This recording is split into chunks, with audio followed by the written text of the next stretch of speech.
Hello, si vous regardez cette vidéo, ce que vous avez probablement un projet WordPress qui tourne sur AWS.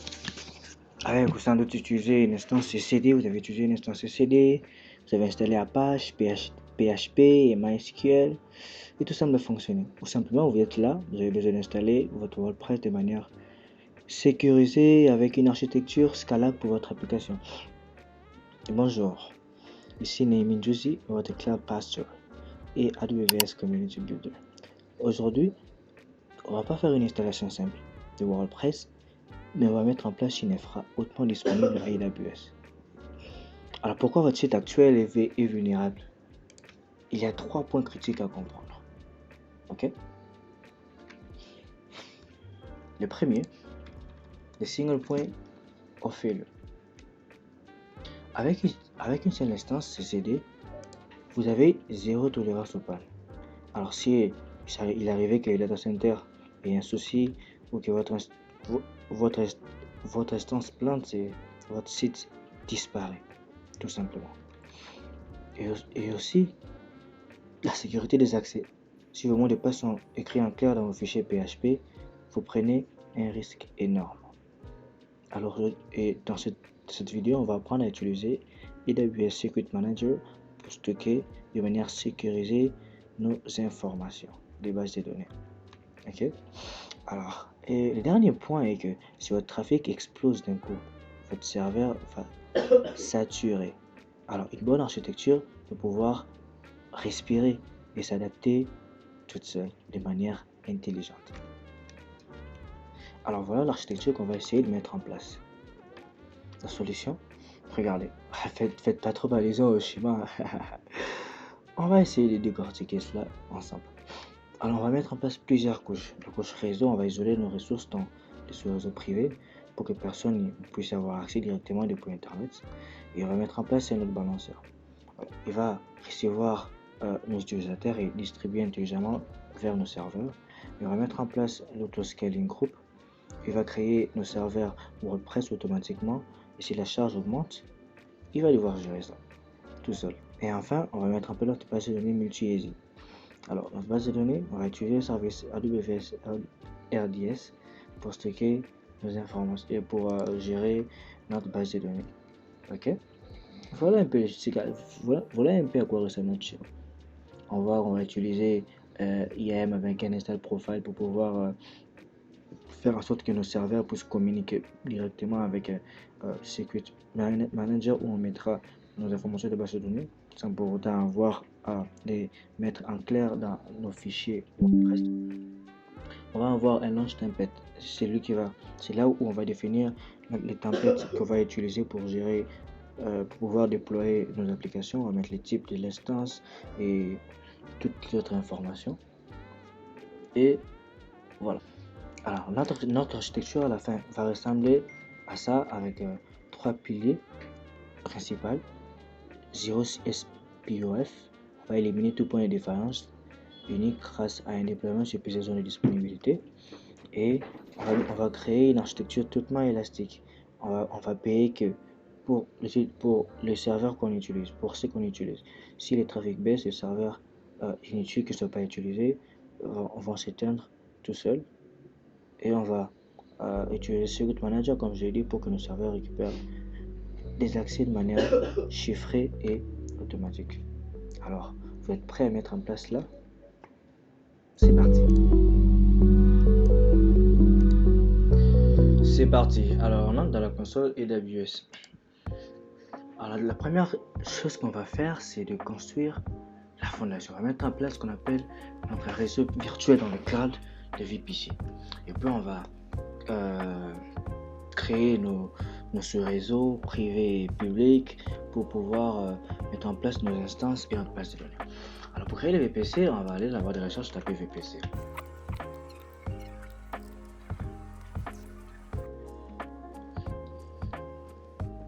Alors, on va dans votre VPC ici en VPC.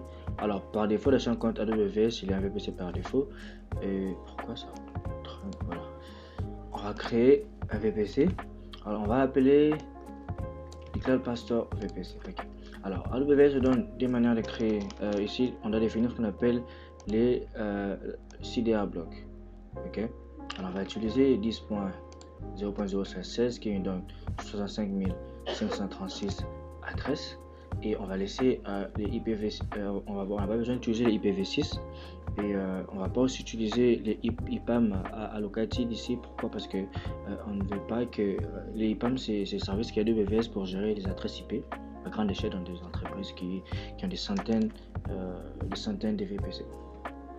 Ok, alors on va laisser les tenancy par default. Pourquoi on va pas utiliser dedicated? Parce qu'on ne veut pas allouer tous tes serveurs pour nous-mêmes. C'est aussi plus cher. On va aller par la sélection par défaut et on crée notre VPC. Alors il y a des moyens de créer VPC, soit par VPC en ligne ou VPC est mort. Alors nous on va rester vraiment, on va vraiment avoir la main et faire les choses étape par étape. Okay. Alors après avoir créé VPC, on va créer nos sous-réseaux. On a dit, comme vous avez vu de l'architecture, on va mettre la haute disponibilité. On va créer, on va mettre une infrastructure qui sera répartie dans des zones de disponibilité. Alors après on va aller dans Subnet. On va créer un sous-réseau pour nos serveurs qui sont pour l'ALB qui sera dans les publics, et aussi on va créer des sous-réseaux. On va mettre nos serveurs, nos applications, et on va aussi mettre notre base de données. Alors on va la créer VPC et créer Subnet. On choisit notre VPC là où on va créer Subnet et on donne un nom. On va l'appeler Public Subnet 1.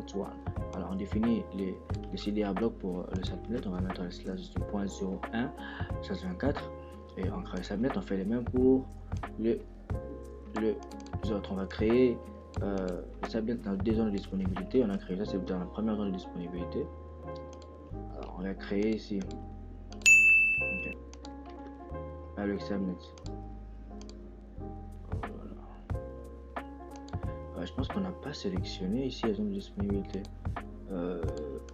Autant pour moi. Bon, on va reprendre, c'est plus simple. Okay. Alors, on commence par le private subnet. On reprend avec le subnet. On met la première zone de disponibilité ici. Ok. Et on définit les CDR blocs. Ok. On crée les deuxièmes sous-réseaux. On donne un nom, on le met dans la deuxième zone de disponibilité, le B. Ok, et puis on définit les CDR blocs ici. Create subnet. Ok. Alors les public ici, ça sera pour notre load balancer, c'est celui qui sera dans le source public. Et on crée auto private subnet 1, on le met dans le premier availability zone. Et puis on définit les CDR blocs ici. C'est ici qu'on va mettre nos applications et notre base de données RDS. Ensuite, on crée les derniers sous-réseaux. On lui donne un nom et on va mettre la deuxième zone de disponibilité et on met notre CDR bloc.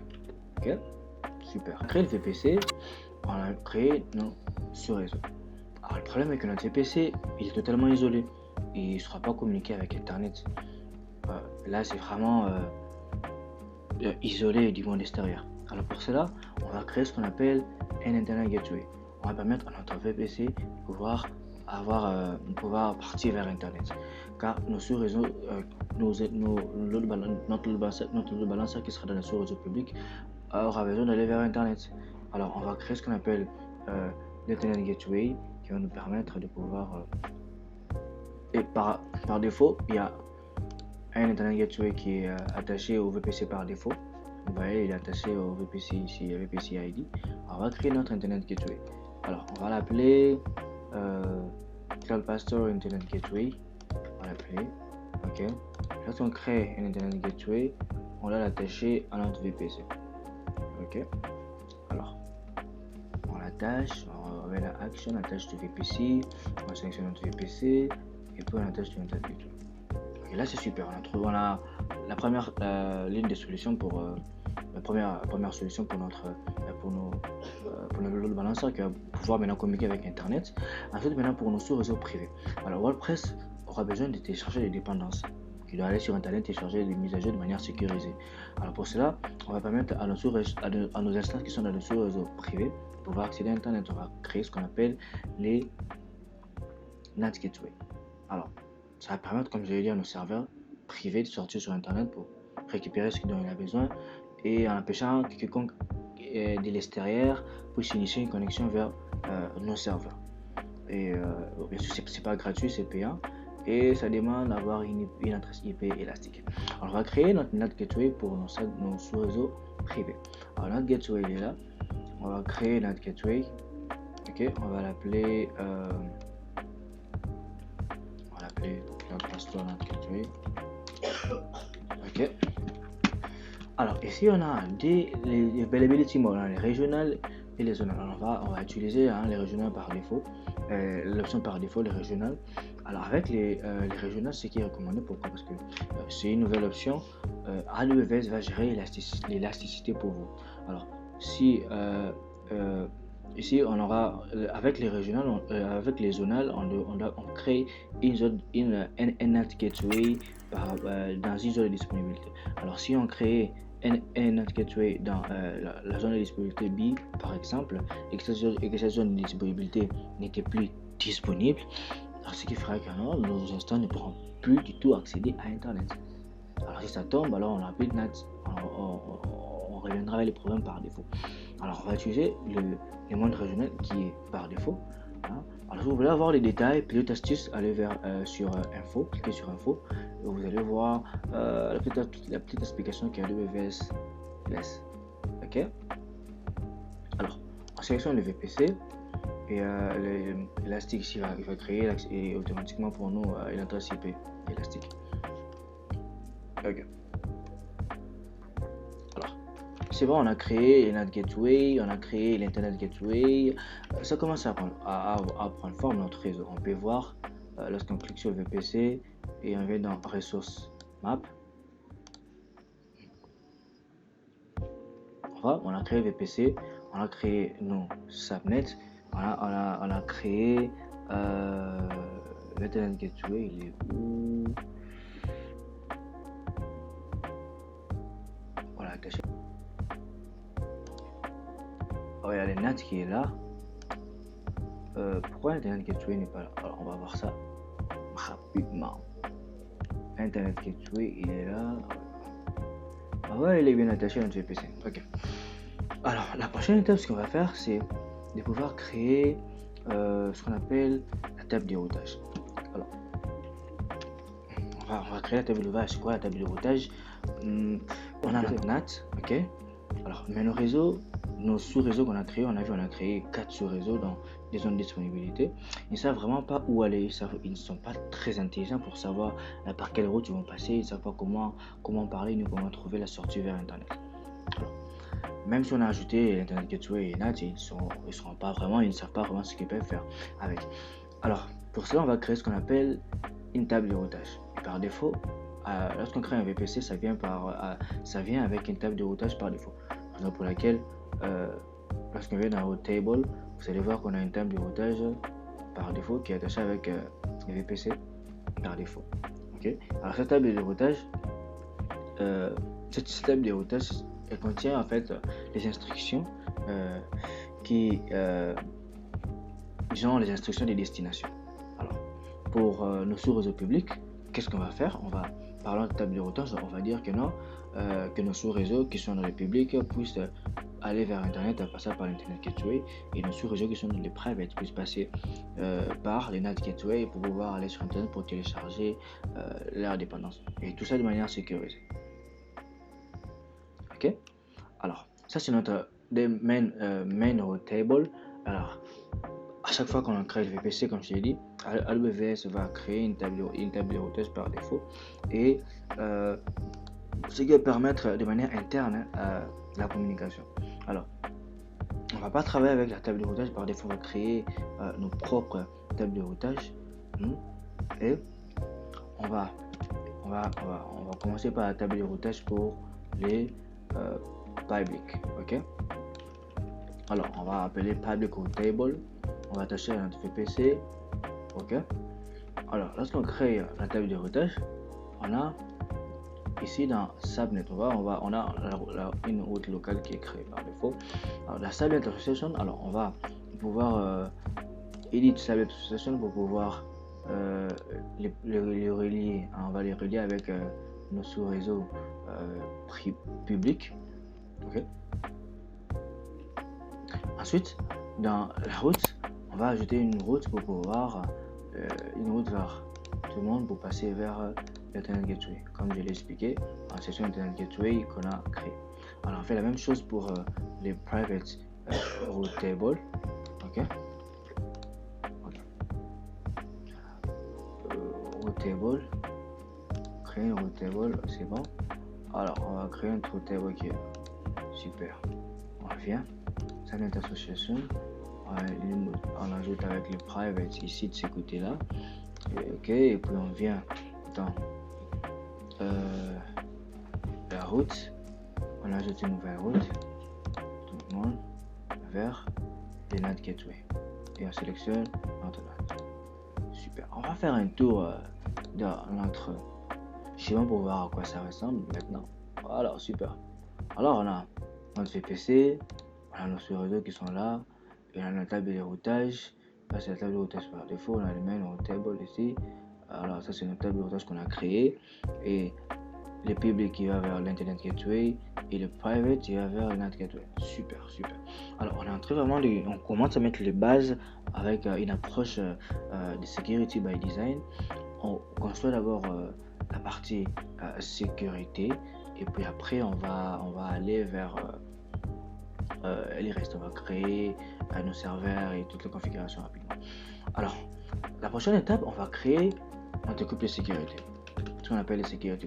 On va mettre en place des firewalls, ok, pour pouvoir permettre à nos instances de pouvoir communiquer, de pouvoir, on va autoriser les HTTP pour que nos instances puissent pouvoir on va autoriser le HTTP vers le load balancer, parce qu'on va passer par le load balancer pour passer par internet pour que notre application puisse être accessible. Et on va autoriser que les instances qui puissent communiquer avec les bases de données. On va créer un security group pour les instances. On va créer un autre firewall pour la base de données, et la communication doit se faire uniquement avec les instances de la base, avec nos applications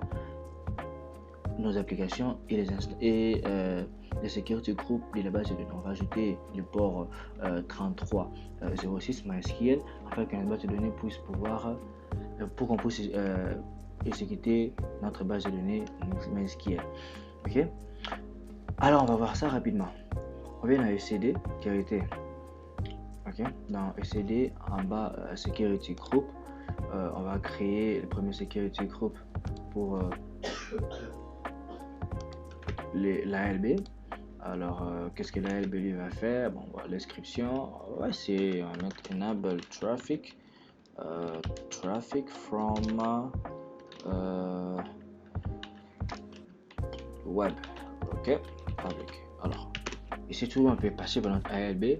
Alors qu'est-ce qu'on va faire pour que par exemple on va créer une règle entrante ici, handball rule.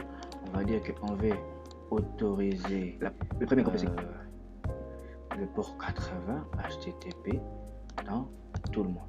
Tout le monde qui va avoir l'adresse notre ALB peut communiquer facilement. Alors c'est ces firewall qu'on va attacher à notre load balancer dans la création. Alors pour la partie HTTPS route 53 et autres, on va voir ça dans une autre vidéo. Ok. Alors on crée le deuxième firewall web security group. Ok. Ça, ce sera pour permettre à disons, ce sera les security group de notre application, de nos applications qui seront dans nos instances privées. Alors qu'est-ce qu'il va faire? En sélection des VPC, on va mettre la description, lui va permettre d'avoir, on va ajouter que la communication peut se faire que de l'ALB et disons de l'ALB vers nos instances ici, parce que l'ALB il va rediriger automatiquement disons le trafic. Ok, l'ALB va pointer vers nos instances ici qu'on va créer. Alors on va aller dans, on va autoriser les ports 80 HTTP, il est où? Ok, on va les former. Alors ici on va pointer vers le security group qu'on a créé de l'ALB. Ok, et on va créer les derniers security group. Ça sera le web security group et le web, les DB, WordPress DB security group. Ça sera le security group de notre base de données. Ok, alors ici qu'est-ce qu'il va faire? On va autoriser le port 3306 MySQL, il est où? Où es-tu MySQL? Ok, voilà, from, on va pointer vers notre security group de instances, parce que ce sont nos instances qui vont communiquer vers notre base de données. Ok, super. Jusque là, c'est bon. On a sécurisé nos applications, on a mis en place nos firewalls, on a mis en place notre réseau, tout est bon et on passe par la suite. Ok, alors la prochaine étape, ce qu'on va faire, on va créer notre base de données. Mais avant ça, on va créer, on va stocker nos informations de connexion à la base de données dans un service qu'on appelle Secret Manager pour pouvoir vraiment avoir sécurisé nos informations de la base de données de manière sécurisée. Pas la tautologie, excusez-moi. On va créer notre coffre-fort avec RDS, mais avant cela, on va stocker tous nos secrets. On revient ici, on va créer les secrets. Alors on va aller store a secret, on va aller other type of secrets. Qu'est-ce qui se passe? Pourquoi j'ai cette erreur? Other type of secrets. Alors on va ajouter les usernames. Ok, username, on a ici admin. Alors ensuite on va ajouter le password. On va mettre les passwords. Bon, vous devez mettre un password fort et sécurisé. Ça c'est juste un lab, ok. Et on va mettre le database name, ok. Database name, on va l'appeler WordPress DB. Ok. Super. Alors on va donner un nom à notre secret. On va l'appeler WP DB secret. Ok, voilà, c'est bon. Next. Alors, la bonne pratique demande à ce qu'on puisse activer la rotation automatiquement des noms secret, mais bon, pour cela on va s'en passer.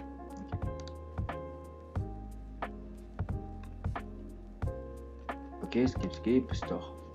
Ok, après avoir créé un secret, on va créer notre instance de la base de données. On va maintenant créer la partie base de données avec RDS. Alors on tape RDS dans la barre de recherche. On va utiliser le service qui gère les bases de données dans AWS. Ok. Mais avant ça, on va créer ce qu'on appelle un subnet group. Alors RDS, il doit savoir dans quel compartiment, je peux dire ça comme ça, privé, où il a les droits de s'installer pour que puisse garantir cette disponibilité. Alors, on va commencer à créer ces subnet group. Ici on va dans subnet group.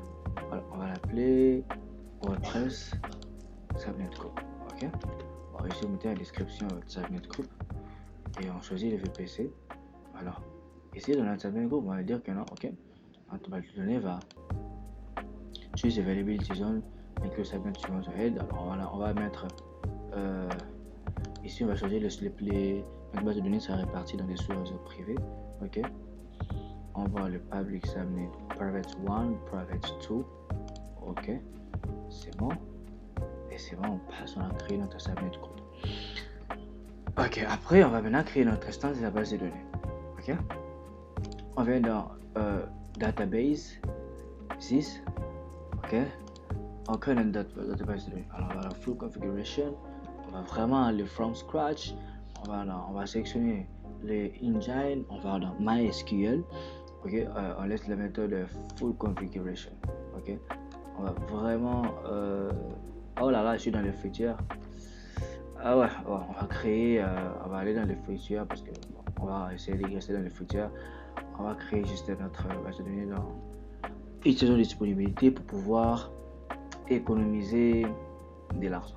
Ouais, ok, d'accord. Alors, on va donner un nom à notre base de données. On va l'appeler comment? On va créer un identifiant dans la base de données. On va utiliser le master username. Alors, le master username doit être le même qu'on a mis dans Secret Manager. Ok, je rappelle, je vais ouvrir Secret Manager. Ok, je vais mettre exactement les mêmes valeurs. Pourquoi? Parce que lorsqu'on crée des informations dans Secret Manager, on a mis la clé username, on a mis le password et puis on a de la base de données là-bas. Alors, les crédentiels dans Secret Manager, elles sont là. Alors, mais lorsqu'on écrit comme ça, on va pas dire, on a maintenant, lorsqu'on va créer la base de données RDS, on doit lui dire, ok, tu utilises les mêmes informations qui sont dans le Secret Manager, ok, et là, dans notre launch template, on va insérer un user data, et dans le user data là, qu'est-ce qu'on va faire? On va faire en sorte que nos instances puissent communiquer directement vers Secret Manager, ok. Et Secret Manager, les informations de Secret Manager sont déjà des informations, disons, ce sera les mêmes informations que les RDS. Alors, c'est ce qu'on va faire, et pour arriver à cela, on va créer ce qu'on appelle un instance profile, de permettre, on va créer un rôle quand on va créer notre launch template de manière à ce qu'il puisse communiquer vers Secret Manager. Alors, de toute façon, on va voir ça, ok. Alors, on va créer, on va donner le nom, on va l'appeler comment? On va l'appeler WordPress Database. On va appeler ça comme ça. On va avoir WordPress DB, ok. Alors, on laisse master username, on laisse comme ça. Alors, ici on a les self-manage. Alors, on va prendre les mêmes passwords qu'on a utilisés dans Secret Manager ici pour récupérer les informations qu'on a créées. On vient de retrieve secret value. Alors, on met les mêmes passwords ici, on le répète ici, ok. Alors, ici c'est lorsque vous voyez manage by AWS Secret Manager, lorsque vous venez cliquer ici, vous devez encore créer un nouveau secret lors de la création de la base de données. Nous on a déjà notre secret dans Secret Manager parce qu'on a commencé par cela, pour laquelle on va juste prendre les mots de passe, on garde les mêmes master username ici parce que le username ici on a mis admin, ok. Super, nos informations sont cohérentes. Alors on laisse les informations par défaut, ok. Les informations par défaut, on veut vraiment rester dans les features, ok. Alors pendant que notre base de données est en train de se créer, on va créer ce qu'on appelle un launch template. Alors c'est notre modèle de lancement. C'est là où on va définir l'ADN de nos serveurs. Alors ça va contenir, ça sera utilisé par l'autoscaling group. On va configurer cela. Ça sera notre template qui va nous permettre de créer automatiquement nos instances. Disons, on va créer une instance avec les mêmes OS, le même type d'instance et tout. Et cette template là va avoir en tête, je peux dire, elle va contenir la mémoire de nos serveurs, ok. D'accord, on passe dans le CD. Dans le CD, on va aller dans launch template, ok. D'accord. Alors, on va commencer par créer les launch templates. On va aller dans launch template et on choisit la description, ok. Alors on clique sur auto scaling guidance, ok, et là il va nous montrer les informations qui sont nécessaires pour que ça soit provide guidance to help me set up a template that can use with ECD auto scaling, ok. D'accord. Alors si on va choisir Amazon Linux 2, ok, et voilà, là, l'IM, on va utiliser cet IM par défaut. On a le free tire qui est éligible ici, ok. Alors on passe les types d'instances, on va rester dans les free tire, ok, pour que ça puisse vous permettre de pouvoir pratiquer et tester de votre côté facilement, ok. bon, on va générer des keepers. Nos instances sont de sous réseau privé, donc ils n'auront pas d'adresse IP publique. Alors, mais pour nous connecter à pas à nos serveurs qui sont dans nos instances privées, on peut de manière sécurisée, on peut utiliser AWS Session Manager. Ok. Alors, ici le network sending, on laisse par défaut. Ok. Pourquoi? Parce qu'on va laisser cette partie pour l'autoscaling group. Alors ici, le security group, on va utiliser le web security group. Ok, d'accord. Donc nos instances ici, ils vont directement avoir le firewall qui va leur permettre de pouvoir communiquer avec notre base de données. Vous vous souvenez, dans web, on a mis, disons, on communiquer avec notre LB, ok? Parce que dans la base de données, le firewall base de données, on a mis qu'il puisse communiquer et qu'il puisse autoriser que les trafics, disons les ports 3306 MySQL vers nos instances qui sont là. Hein? Et donc, nos instances qui auront ces firewalls ici, qui auront ces security groups, ils seront directement détectables de manière à ce que la connexion avec notre base de données RDS qui est en cours de création, hein, puisse directement communiquer. Ok? D'accord. Alors, on a créé, on laisse les autres par défaut. On avait la advanced data, on a bien, ok. On a mis attention à la security group par défaut. On a cette security group qu'on avait créé. On pouvait ajouter des tags. Ok.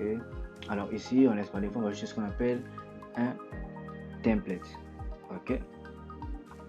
Ok. On va utiliser notre. On va aller avec un user data. Alors, j'ai expliqué le user data. Alors, ça va nous permettre, on va créer un script.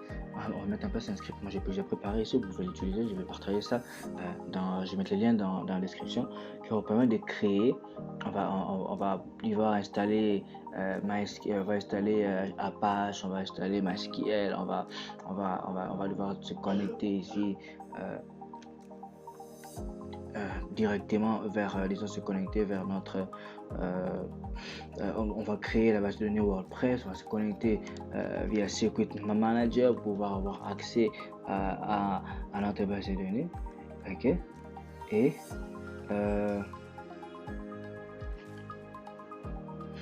pour cela, on a aussi ajouté l'instance profile. On n'a pas créé cela, on a créé l'instance profile. On a oublié quelque part, on l'a laissé quelque part ici. Voilà. Alors on va créer une instance profile ici. On n'en a pas, on va créer une instance profile. Ok. Voilà. Ce qui va nous permettre, on va ajouter, on va lui donner la possibilité de pouvoir lire les secrets qui sont dans Circuit Manager. Ok. Alors on va venir ici, on va lui donner un nom. Ok. Ici et puis on va ajouter les rôles, on va aller dans Create New Policy, Use an Existing Policy. Alors ici, on va ajouter les rôles Secret Manager, Read, Write. Ok, Secret Manager, Read, Write, Secret Manager. Yeah, ok. On crée notre rôle. Ok. Alors, on a créé notre rôle. Ici, le Advanced Detail. Ok. On laisse le host type name par défaut. Alors, ce qui va permettre de lire le mot de passe dans Circuit Manager. Ok. Dans ce sens-là, en tout cas, l'installation va échouer. Ok. Alors, on va là où se trouve notre user data qu'on avait mis en place. Il est là. On va le parcourir rapidement. Alors ici, on va commencer par installer la mise à jour et dépendance. On va faire un petit check avec RDS. RDS va prendre depuis le temps. Ok. Alors, on va ici. On va définir la région. Moi, j'utilise région Central One Canada. Ok. Alors, faut vraiment adapter à votre région parce que si vous créez avec une autre région, ça peut marcher d'un coup, mais vous pouvez toujours modifier après en créant une autre version de votre template. Alors ici on a le circuit name. Alors c'est quoi notre circuit name? On appelait ça quoi? On appelait ça WP DB Secret. Je pense que c'est la même ici. Ok, c'est bon. Alors ici dans le circuit, ici le secret ici, qu'est-ce qu'on a? On récupère la valeur qui est dans circuit manager. Ok, ici on descend, on descend, on descend. Alors ici attention, on a remplacé en connexion à la base de données. Alors on va remplacer ici le DBHost. Le DBHost c'est le nom de notre endpoint RDS. Alors pendant qu'il est en train de créer, je pense qu'il est déjà disponible. Cette information est disponible, on peut la voir ici dans endpoint. On va récupérer le nom ici. Ok, voilà, ici on va modifier le DBHost. Ok, super. Et ensuite ici j'ai des mesures en matière de sécurité, juste c'est créer la base de données si elle n'existait pas. Ici on télécharge on prépare WordPress. Ok, on prépare WordPress ici, on crée ce on y va, on y va, on y va, on y va, on crée le fichier lcheck ici parce que bon, on va mettre notre lcheck dans slash dans index html. Ok, et on va démarrer Apache, on va mettre à jour les dépendances, on va récupérer secret name. Je pense que secret name oh, je pense que je l'ai écrit 2 fois. Alors on va effacer, voilà, 9, ok, début 1, et puis ça commence par bin bash. Ok, ici à partir ici c'est l'erreur. Ok, ok,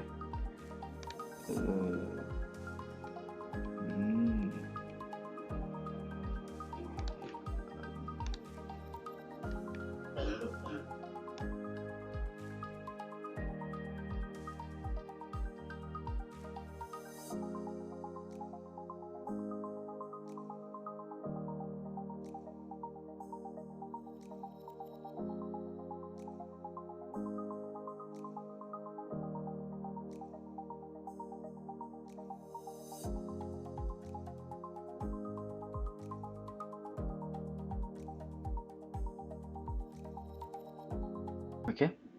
Je pense maintenant c'est propre. On va créer notre launch template. On va créer launch template.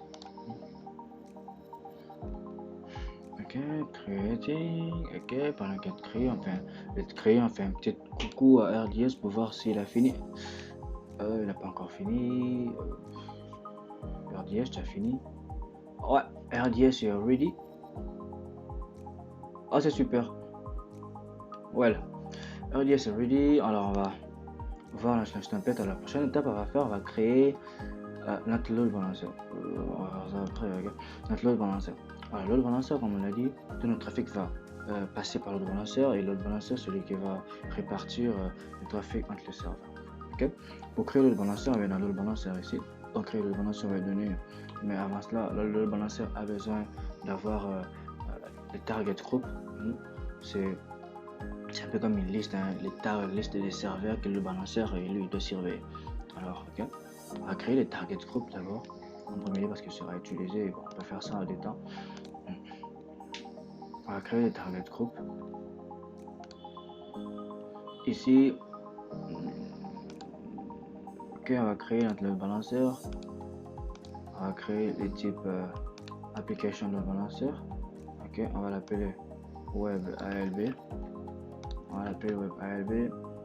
C'est internet facing. Le balance IP adresse, c'est bon, c'est bon. Alors on choisit notre VPC. Alors on va pas utiliser l'IPAM. On va mettre notre disponibilité, ok. Il prend directement le public ici. Ok, il prend directement le public, ok, parce que c'est le public. Alors on va mettre des sous-réseaux ici. On va mettre notre sous-réseau qu'on avait créé. Notre security group, pardon, autant pour moi. On avait créé pour lui. Ok, aussi on a HTTP d'abord, hein. On va voir la HTTPS plus tard. Alors le target group ici, on va créer les target group. Alors on crée les target group, on va l'appeler comment? On va l'appeler web WordPress target group ici. Ok, alors ici on va aller avec les protocoles 80, ok, le port 80. Et là on avait dit dans notre utilisateur, on a mis check dans health.html, ok. Et on fait la next. Ok, on crée notre target group. Il est dans les bons VPC. On a mis les health check. Ok, super. On vient ici, on va attacher cela ici. Actualise. On va mettre target group ici. On va pas mettre les stickiness. Ok. Et là, on passe, on va créer le balanceur. Super, le balanceur il est là, il est ready. Alors maintenant, enfin, on va créer l'autoscaling group. Ok. Alors l'autoscaling group, il va utiliser le launch template. Ok, c'est lui qui va vraiment gérer les scaling. Il va commencer à ajouter les serveurs et à retrancher le serveur lorsque la charge augmente. On va définir les valeurs par défaut de nos instances qu'on va avoir et on va gérer lorsque la charge augmente combien de serveurs on va avoir, et l'autoscaling group il va faire patron, on va s'occuper de tout. Ok, on va l'appeler WordPress autoscaling group ici. Alors on va changer notre template qu'on a créé. Ok, et la version par défaut qui est là, qui va prendre automatiquement. On vient à Next, on sélectionne notre VPC. Alors on va le mettre dans le, vu que c'est là qu'il y aura notre serveur, on va le mettre dans le private public, les private subnets. On va le mettre le private subnet 1, et puis on va le mettre dans le private subnet 2. Ok. Et là ici, je vais cliquer Next. Okay. Alors on va attacher tout ici le balanceur. On sélectionne notre target group qu'on avait créé. Ok, elle par défaut. On va dire qu'il est HTTP. Alors on va dire que design capacity on va mettre 2. On va la minimum capacity on va mettre 2. On va avoir 2 serveurs en running. Et max capacity on va avoir 4. On va mettre 5. Ok. Alors les autres options, on laisse par défaut les automatic scaling, comment vous voulez vous gérer le scaling et tout. Là c'est les instant maintenance policy. On va aller dans les defaults here. Ok, et le placement group on va laisser non, on crée notre autoscaling group. On va à next, et puis on va créer notre balanceur. Ok, super. Alors on va attendre qu'il puisse se créer et puis on va faire un tour. On revient. Ok, alors on voit très bien que nos instances sont faire, c'est bon. On va maintenant récupérer l'adresse DNS de le balanceur DLB. Ok, et on va récupérer l'adresse. Alors n'oubliez pas de liker, aimer la vidéo et commenter, ça fera très plaisir. On récupère l'adresse DNS name et on va ouvrir le navigateur pour voir ce que ça donne. On doit avoir normalement notre WordPress. Ok, et voilà, super. Alors on va notre configuration pour WordPress, on configure les informations, on met le titre, le username, le password. On peut utiliser le password par défaut et l'adresse email, et paf, notre WordPress est maintenant prêt. Ok, donc voilà un peu. Ok, on y va. Alors vous devez enregistrer les informations. On va essayer de se connecter. Et voilà. Alors félicitations, vous avez lancé votre WordPress dans une architecture hautement sécurisée. Et vous voyez, vous avez accès à votre WordPress et vous pouvez essayer de supprimer une instance et cd pour simuler une panne, et l'autoscaling group va automatiquement créer une nouvelle instance. Et on va le voir, on va essayer de delete, de supprimer une instance. Ok, on va terminer cette instance. Ok, on va supprimer cela et on va attendre que l'ALB puisse supprimer, ajouter plutôt l'autoscaling group puisse ajouter automatiquement une instance. Ok, alors ça prend quelques secondes. Une fois que vous allez actualiser, une fois en actualisant, il va normalement apparaître.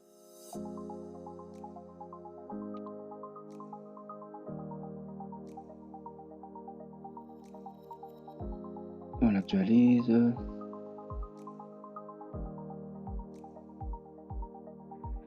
Bon, on va encore créer, il prend un peu plus de temps que prévu. Normalement c'est rapide, hein, c'est rapide. Le temps qu'il puisse créer une nouvelle instance, il va lancer l'instance automatiquement parce que là, notre application continue de s'exécuter dans la deuxième instance qui est en cours d'exécution. Ok. Et donc, voilà. Ok, il est là, notre application continue de s'exécuter dans la deuxième instance qui est en cours d'exécution. Ok. Et donc, voilà. Ok, il est là, il a créé automatiquement notre nouvelle instance. Et c'est parti. Alors, c'est pour ma prochaine vidéo. C'était le Cloud Pastor. Alors, merci et à la prochaine. Thank you.